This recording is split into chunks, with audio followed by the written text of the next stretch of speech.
Come and listen to my story about a man named Jed. A poor mountaineer barely kept his family fed. And then one day he was shooting at some food, and up through the ground come a bubbling crude oil, that is, black gold, Texas tea.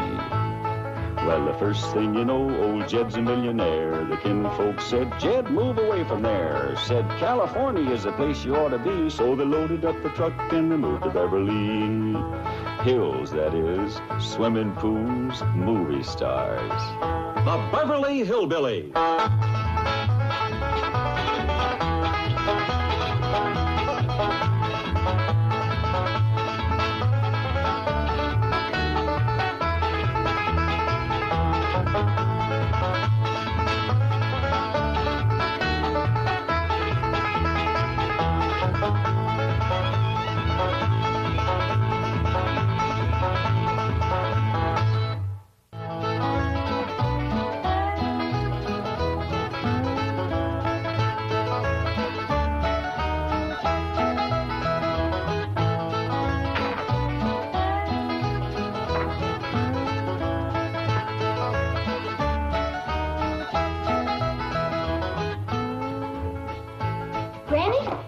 Said you wanted my Benny Rooster for something. I sure do, Elly. I just heard that Jane Hathaway is sick of bed, and I want to cook her up a nice big pot of chicken broth.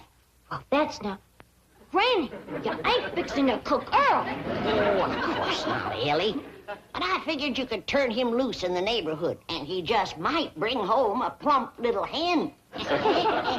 Good-looking little fella here, Earl. Oh, Granny, I don't reckon Earl wants you to cook none of his sweethearts neither. Well, maybe you're right. Just turn him loose outside. And if a chicken hawk shows up, Jethro can bag him. They make awful good broth if you simmer them long enough.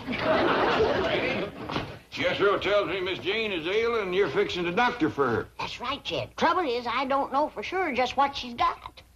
What she told you, Jethro? She's got something called sick benefits. Sick benefit? Yes, sir. Well, I called her apartment this morning to find out could she come to supper tonight. And she says, I'm sick in bed, Jethro. And I says, well, Granny will come on over and doctor you. And she says, well, you tell Granny there's already a doctor on the way because I got sick benefits. I bet it's something like a sick headache or maybe a sick stomach. I reckon it's worse than that, Elly, because this is catching. Is that a fact? Yes, sir. Miss Jane says pretty near everybody that works down at the bank has got sick benefits. That's because they don't wear ass-affinity bags. Appears to me like Mr. Drysdale got himself a heap of trouble down to the bank. Is Mr. Drysdale sick too, Jethro? No, I asked Miss Jane that. And she says the executives, that's the higher-ups, like the vice presidents, they don't have sick benefits. Probably because they eat better and they get more rest. And they wear ass-affinity bags around their neck. Well, I reckon we all ought to pitch in and help Mr. Drysdale. He must be mighty short-handed down to the bank. Well, I can help count the money. Arithmetic is my best study in school. I'm up to 12 times 12 now. Well, how much is 12 times 12, Jethro? Wait a minute. Okay, now hold up two fingers. Okay. 12 times 1 is 12. 12 times 2 is 24. 12 times 3 is 36. Never mind, Jethro. We's all right proud of you, but right now we all better hurry down to the bank, see how we can help Mr. Drysdale. Come on, everybody.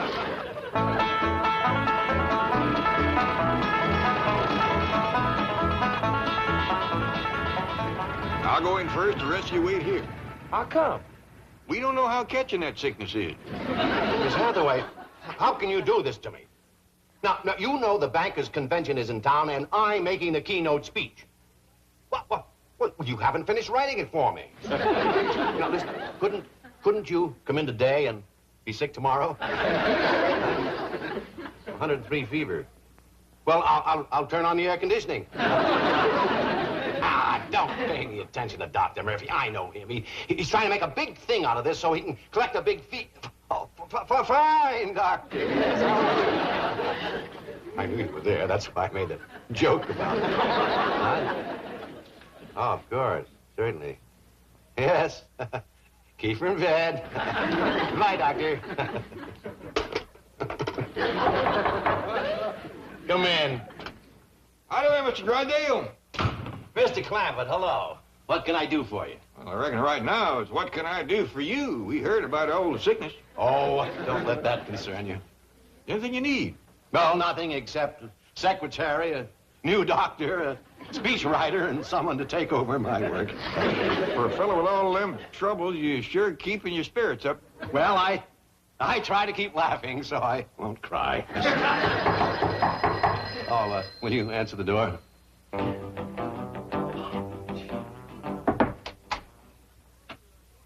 Oh, howdy, young feller. You want to see Mr. Drysdale?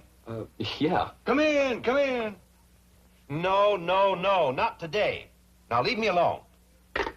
See you later, Mr. Drysdale. Yes, and thank you so much. Just being neighborly. Who was that? Never mind him. Who are you?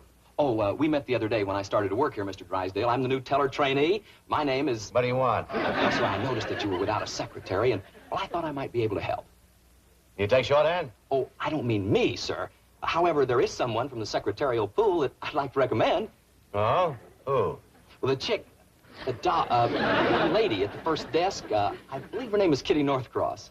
The one that wears the tight sweaters? Yeah. Does she? Oh, I only observed her efficiency. Yeah. Forget it. Yes, sir. Thank you, Skipper. Who? Well, sir, I just got out of the Navy, and I like to consider this bank my new ship, and you my new captain. And I'm proud to be aboard, sir, because I know that your genius will pilot this ship of finance through the reefs of adversity and the stormy seas of competition until we drop anchor in the harbor of success. Bilgewater. Aye, aye, sir. Thank you, sir.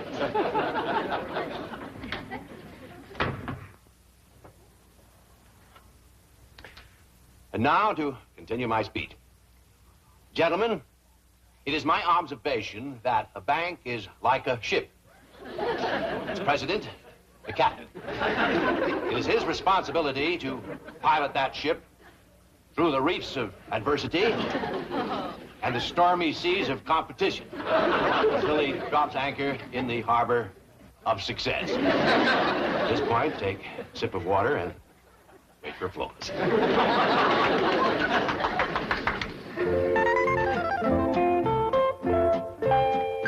Oh, good, Elly, you're all ready. We best be getting down to the bank quick as we can. Well, Pop, do you reckon I know enough to be a banker's secretary? Shucks, yes, Elly, especially since I'm going to be the banker. Oh, did Mr. Drysdale takes it? Oh, he had to speak at a convention. He says all he needs is a secretary, a speechwriter, a new doctor, and somebody to do his work. Granny's a dandy doctor, but who can write speeches? Well, Jethro found one in a book already wrote. He's in there helping Granny now mix some medicine for Miss Jane.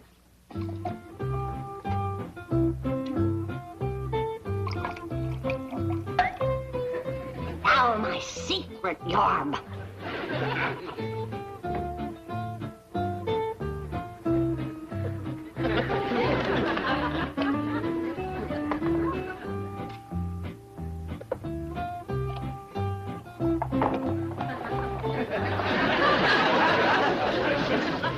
Don't stand too close to it while it's working, Jim. That'll cure Miss Jane, huh, Granny? It'll cure anything. I gave it to a sick horse one morning. That afternoon, he won a race. You doctored a racehorse? No, a plow horse. He never raced before. Jethro? Pa says let's get it going. Coming, Elly. You got your speech for Mr. Drysdale? Yes, ma'am. One of the greatest speeches ever wrote. 7 years ago, we brought forth to this continent a new nation, conceived in liberty and dedicated to the proposition that all men are created equal.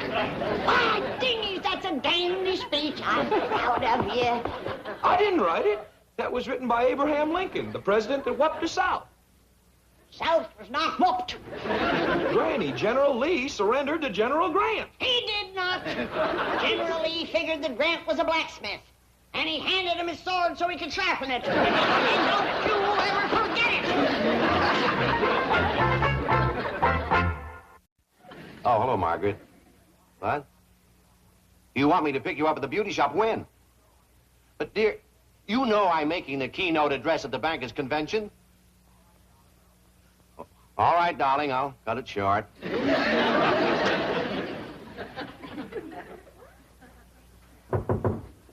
Will you stay out of here, you nut? I'm sorry.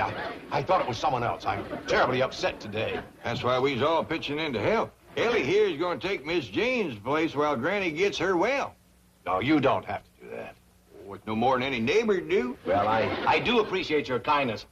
I'm running late, so please make yourself comfortable. See you later. Oh, Mr. Drysdale, here's your speech. Oh, I did forget it, didn't I? Thank you, Jethro. Well, you will. Well, goodbye, all, and thanks again. Bye. Bye. He's gone, Pa. Reckon you in charge now. Are you going to take his place, Uncle Jed? Sure going to try. Well, sit down to your desk and go to banking. I want to see how you do it. Me too.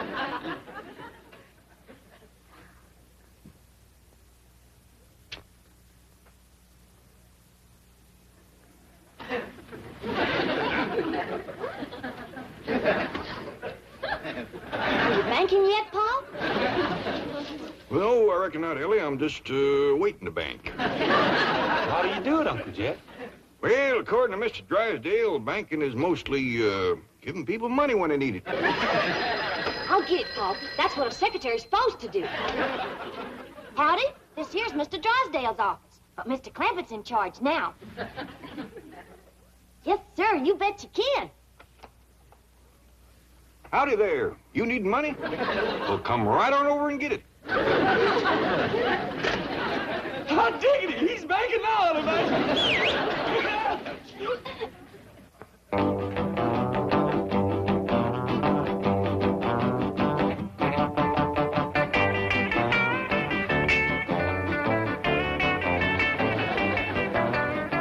Come in, Mr. Northcross. Gee, Mr. Billington. Just call me Bob, doll. Was this going to be my new office? Bob Doll? Could be, honey. I've been speaking to Milburn about you. Milburn? The president, baby, the president. Oh, Mr. Drysdale. Had a girl, oink. Oink? Just a term of affection, doll. It means I'm a hog about you. Oh, that's cute. I think. Swell. Now, listen, about tonight, this apartment where you live, can you cook there? Well, I don't know. I've never tried. You got a stove? I think so. Well, how about a can opener? Oh, I know we've got one of those. I used it the other night to open a bottle of wave set when we did our hair. Mother and me. Your mother lives with you? No, I live with her. Swell. Rescuing the Army of American citizens from the Dunkirk of financial difficulty. Let us take them aboard. That's enough, Jethro. No wonder Mr. Drysdale needed himself a speechwriter. That's pitiful. I didn't understand it. Me neither, and I'm a banker. Well, I reckon I'd best get out to Miss Hathaway's desk. I ain't sure I know what to do. Well, just watch others, Elly, and do like them. That's the way we learn. Yes, sir, Pop. Now, listen, honey, is your mother going to be home tonight? We're going to set our hair again. Well, hello there. Hello there. Well, she's sitting at my desk. Get lost, honey, huh? But Bob, Mr. Billington. Oh, Mr. Billington. Wait, in the vault. Well, what about tonight? Can I tell Mom you're coming by? Not tonight, honey. I don't need my hair set.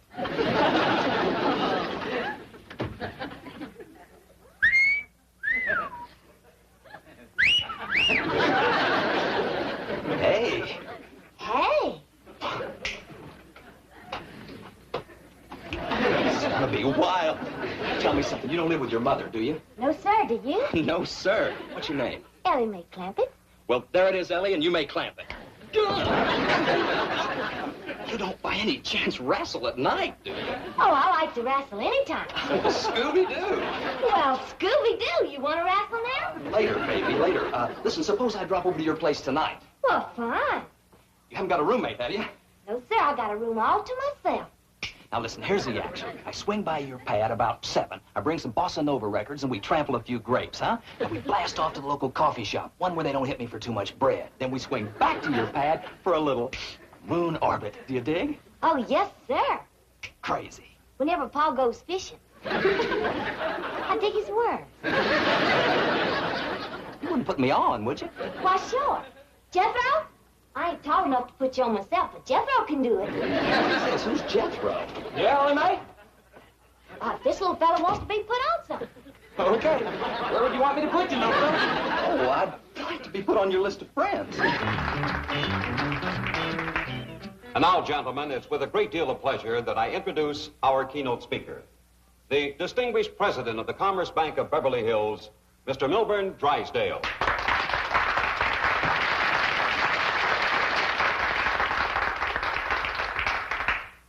Fellow bankers, fourscore years ago, our fathers brought forth upon this continent a new nation.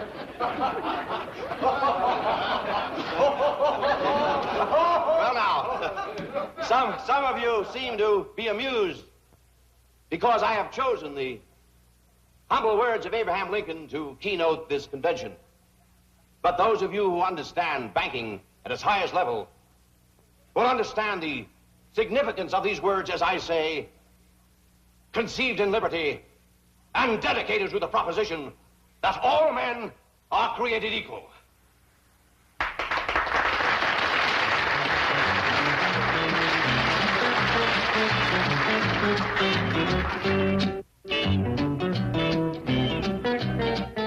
Paul, this here's Mr. Wilson, the man that called you about borrowing money. Well, howdy there, Mr. Wilson. I'm pleased to meet you. Sit down a spell. Oh, thank you, sir. Hey, have a smoke? Yes, thank Elly Mae, hey, Mr. Wilson, like a nice cold pitcher of spring water or some coffee or tea or something. Would you, Mr. Wilson? No, thanks, young lady. You look all tuckered out. Yes, I am. I've been going from bank to bank trying to borrow some money.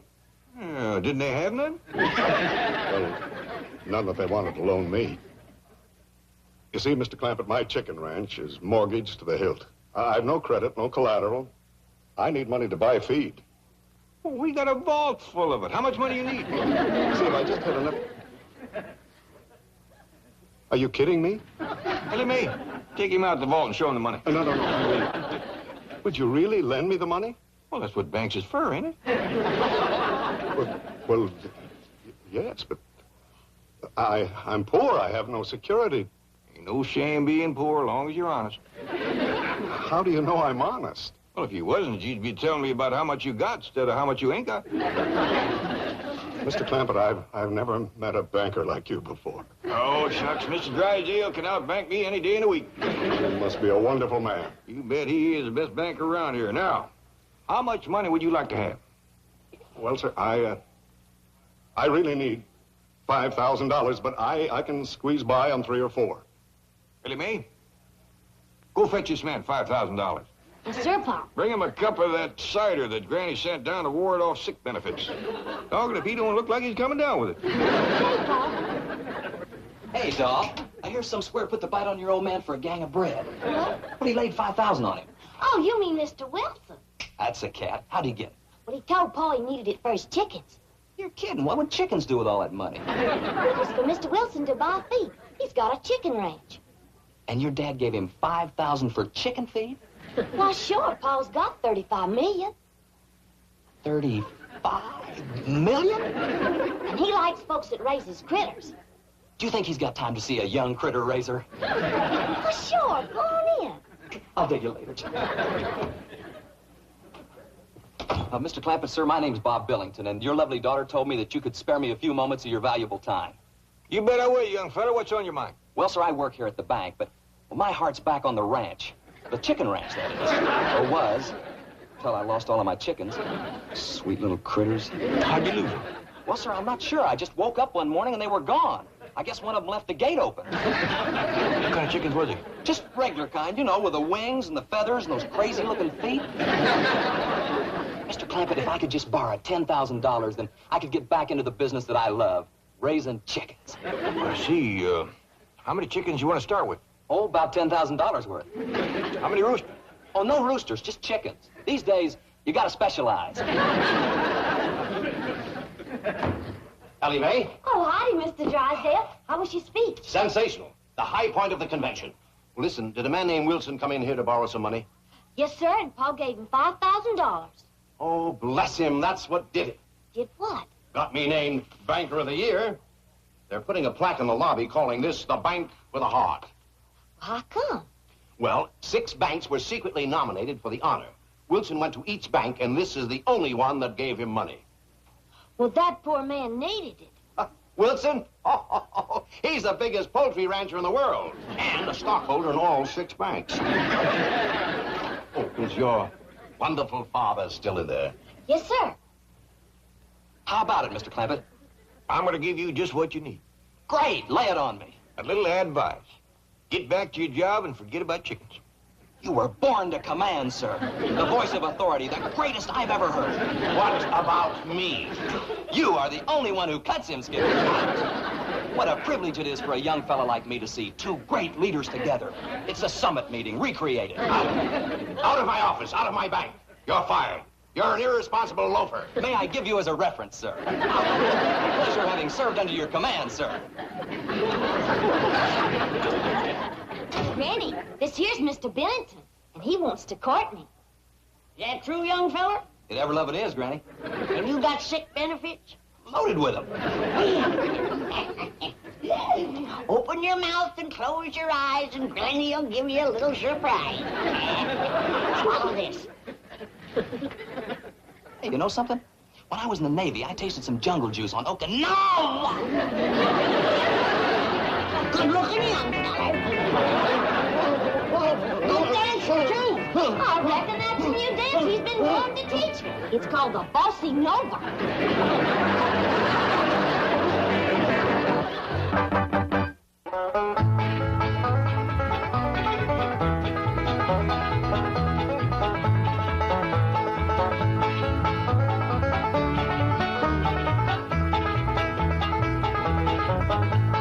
Now it's time to say goodbye to Jed and all his kin. They would like to thank you folks for kindly dropping in. You're all invited back next week to this locality to have a heaping helping of their hospitality. Hillbilly, that is. Set a spell. Take your shoes off. Y'all come back now. Here? This has been a Filmways presentation.